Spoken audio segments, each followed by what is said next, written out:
Baik, Assalamualaikum warahmatullahi wabarakatuh. Perkenalkan, nama saya Muhammad Rafliawan Sulaiman, biasa dipanggil Rafli, dengan NIM R1C123075, kelas A.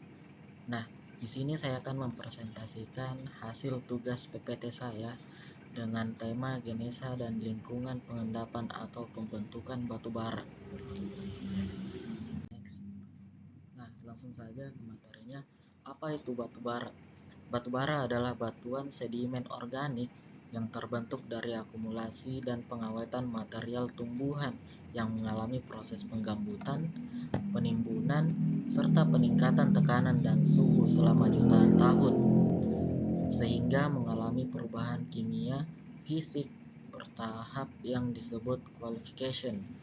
Nah, batu bara tersusun terutama atas mineral organik seperti vitrinit, liptinit, dan inertinit, serta sedikit mineral pengotor dengan kadar karbon yang meningkat dari gambut hingga antrasit sesuai tingkat kematangannya.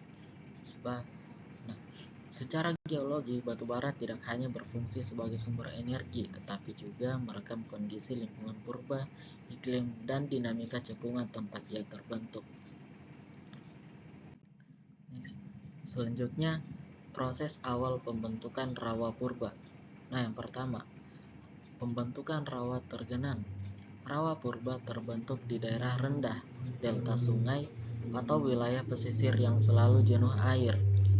Nah, genangan air yang stabil menciptakan lingkungan basah permanen yang ideal untuk akumulasi material organik. Yang kedua, kondisi minim oksigen atau anaerob. Nah, air yang menggenang membatasi sirkulasi udara sehingga kandungan oksigen di dalam tanah menjadi rendah.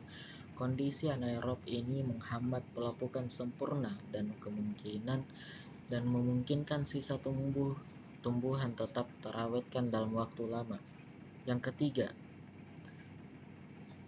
pertumbuhan vegetasi rawa yang subur, lingkungan lembab, dan kaya nutrisi mendukung pertumbuhan vegetasi seperti tumbuhan air, paku-pakuan, dan pepohonan rawa. Biomasa yang besar ini menjadi sumber utama material organik untuk pembentukan gambut. Yang keempat, pelapukan dan dekomposisi yang sangat lambat. Sisa tumbuhan yang mati mengalami pelapukan lambat karena aktivitas mikroorganisme terhambat oleh kurangnya oksigen. Proses ini membuat banyak material organik tetap utuh dan tidak hancur sempurna. Yang kelima, awal pembentukan lapisan organik. Nah, akumulasi sisa tumbuhan berlangsung secara terus-menerus. Material organik menumpuk di dasar membentuk lapisan organik tebal yang menjadi tahap awal menuju pembentukan gambut dan selanjutnya batu bara. Selanjutnya, pembentukan gambut atau pit formation. Yang pertama, faktor lingkungan itu terbagi menjadi 3. Rawa tergenang dan minim oksigen, yaitu genangan air menghambat masuknya oksigen sehingga pelapukan tumbuhan menjadi sangat lambat. Nah, poin kedua, vegetasi rawa melimpah, yaitu tumbuhan seperti paku-pakuan, semak, dan pepohonan rawa menyediakan biomasa besar sebagai bahan organik awal. Poin ketiga, iklim lembab dan muka air stabil, curah hujan tinggi mempertahankan kondisi basah yang ideal bagi akumulasi material organik. Yang kedua, proses akumulasi. Nah, poin pertama, material tumbuhan mati menumpuk, yaitu seperti bagian tumbuhan yang gugur jatuh ke dasar rawa dan tidak cepat terurai. Dekomposisi sangat lambat, yaitu akibat aktivitas mikroba terbatas sehingga material organik tetap terawetkan. Terbentuk lapisan gambut atau penumpukan berulang membuat lapisan organik menjadi tebal, basah, dan kaya karbon. Yang ketiga, pengaruh waktu, itu penumpukan ribuan tahun. Semakin lama rawa bertahan, semakin tebal gambut yang terbentuk. Dan kedua, kompaksi alami meningkat, yaitu beban sedimen di atasnya menekan gambut hingga lebih padat. Ketiga, awal proses qualification, tekanan dan waktu mulai mengubah gambut menjadi bentuk batubara paling awal atau disebut lignit. Next. Nah, selanjutnya proses qualification atau pembatubaraan.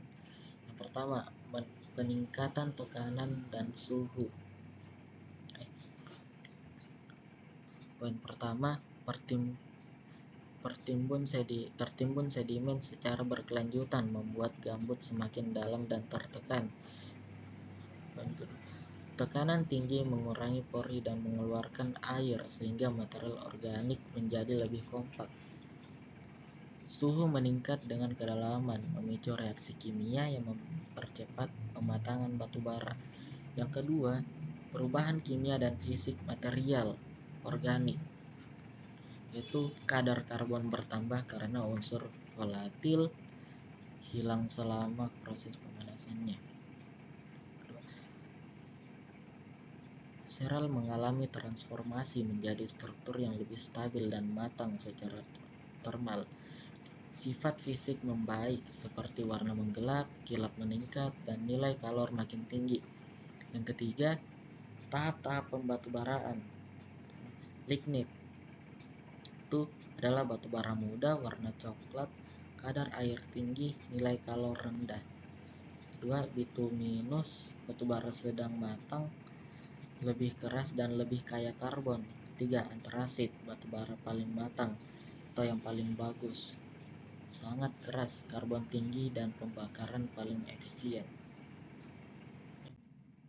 Next, batu bara dan tektonik. Nah, yang pertama, pengaruh tektonik terhadap pembentukan batu bara. Ketiga, tektonik memengaruhi pembentukan cekungan tempat rawa berkembang. Daerah dengan penurunan subduction stabil memungkinkan akumulasi gambut tebal. Yang kedua, stabilitas tektonik sangat penting untuk menjaga rawa tetap tergenang dalam jangka panjang. Aktivitas tektonik yang tenang menghasilkan lapisan gambut yang lebih tebal dan merata. Ketiga, pola tektonik menentukan jenis cekungan seperti foreland basin, backarc basin, atau intertectonic basin yang masing-masing memiliki potensi batubara berbeda. Nah, yang kedua, pengaruh tektonik terhadap penimbunan atau burial. Itu penurunan cekungan berkelanjutan atau tectonic subsidence mempercepat proses penimbunan gambut oleh sedimen. Beberapa cekungan tektonik cepat mengalami sedimentasi, membantu mempercepat proses kompaksi dan pemadatan awal gambut. Nah, zona tektonik aktif menghasilkan perubahan muka air yang dapat menghentikan atau mengganggu pembentukan gambut jika frekuensi terlalu tinggi. Yang ketiga, tektonik dalam proses qualification atau tekanan dan suhu meningkat bila cekungan terus mengalami penurunan dan pembebanan sedimen. Hal ini mempercepat qualification dari lignit bituminus ke antrasit. Tektonik yang aktif dapat menciptakan anomali panas, geothermal gradient tinggi, sehingga mempercepat pematangan organik. Pada wilayah yang mengalami metamorfisme tektonik regional, batubara dapat menjadi meta-antrasit hingga grafit. Oke. Selanjutnya, lingkungan pengendapan batubara. Di sini saya cuma mengambil 3. Yang pertama, rawa delta atau deltaic swamp. Itu terbentuk di area delta dekat pantai yang tenang dan terlindungi. Sedimentasi lumpur halus memungkinkan akumulasi gambut. Batubara yang terbentuk biasanya cukup tebal namun dapat terpengaruh pasang surut. Nah, bisa dilihat contohnya pada gambar ini. Yang kedua, rawa pantai belakang gumuk pasir atau coastal barrier swamp. Itu terletak di belakang gumuk pasir pantai atau penghalang alami, kondisi stabil dan air payau tawar mendukung penebalan gambut secara luas. Hasil batubara relatif bersih dan kontinuitas lapisannya baik. Bisa dilihat pada gambar di samping seperti contohnya ini. Oke, selanjutnya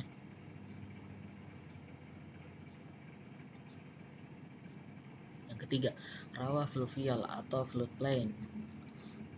Berada di dataran banjir sungai yang tergenang lama. Vegetasi daratan bercampur rawa menghasilkan gambut dengan kadar abu lebih tinggi. Ketebalan batubara bervariasi karena dapat dipotong oleh alur sungai. Nah, contohnya seperti ini, contoh gambarnya.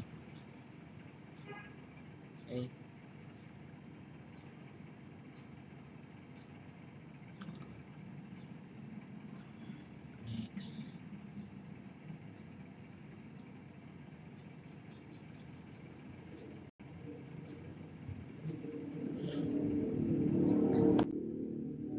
Nah, selanjutnya model cekungan batubara. Nah, yang pertama, model cekungan paralik atau paralik coal basin model. Itu lingkungannya itu berada di transisi darat antara laut delta pantai pasang surut. Karakteristiknya dipengaruhi air payau. Nah, ciri pembentukan batubara itu rawa terbentuk di delta plain atau backswim atau baras pantai. Fluktuasi muka laut mengontrol ketebalan gambut. Batubara berkualitas bervariasi, kadang mengandung pengotor marin. Yang kedua, model cekungan limnik atau limnik coal basin model. Itu lingkungannya danau besar, rawa air, tawar, dataran banjir fluvial. Nah, itu karakternya tidak dipengaruhi laut, murni air tawar. Yang ketiga, model cekungan telmatik atau telmatic coal basin model. Nah, ini ciri pembentukan batubaranya itu gambut terbentuk di area darat yang pengaruh di laut dan danau. Tinggi muka air tanah stabil. Vegetasi khas rawa basah bertekstur seragam. Selanjutnya karakteristik batubara. Pertama itu karakteristik fisik. Itu ada warnanya hitam kecoklatan hingga hitam pekat. Semakin tinggi rank semakin hitam mengkilap. Yang kedua, kilap atau luster. Batubara muda hingga vitreous, bituminus dan metantrasit. Untuk strukturnya berlapis, sering menunjukkan clean atau rekahan. Tingkat kepadatannya meningkat dengan rank. Lignit lebih ringan, terasit lebih padat. Dia kekerasan bertambah dengan tingkat pembatubaraan. Anterasit lebih keras dan lignit. Yang kedua, karakteristik kimia. Kadar airnya itu moisture atau tinggi pada lignit, menurun pada bituminus, sangat rendah pada anterasit. Kadar abu berasal dari mineral pengotor menentukan kualitas dan nilai ekonomis. Kadar sulfurnya itu menentukan bersih atau tidaknya batubara paralik, biasanya lebih tinggi. Yang ketiga, karakteristik genetik dipengaruhi lingkungan pembentukan paralik, limnik, telmatik. Vegetasi awal, kondisi reduksi, dan kadar air tanah sangat menentukan tipe batubara. Tingkat qualification menentukan perubahan fisik kimia dari gambut hingga anterasit.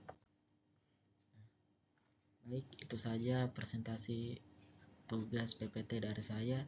Bila ada salah kata atau kesalahan, mohon dimaafkan. Wabillahi taufiq wal hidayah. Wassalamualaikum warahmatullahi wabarakatuh. Sekian dan terima kasih.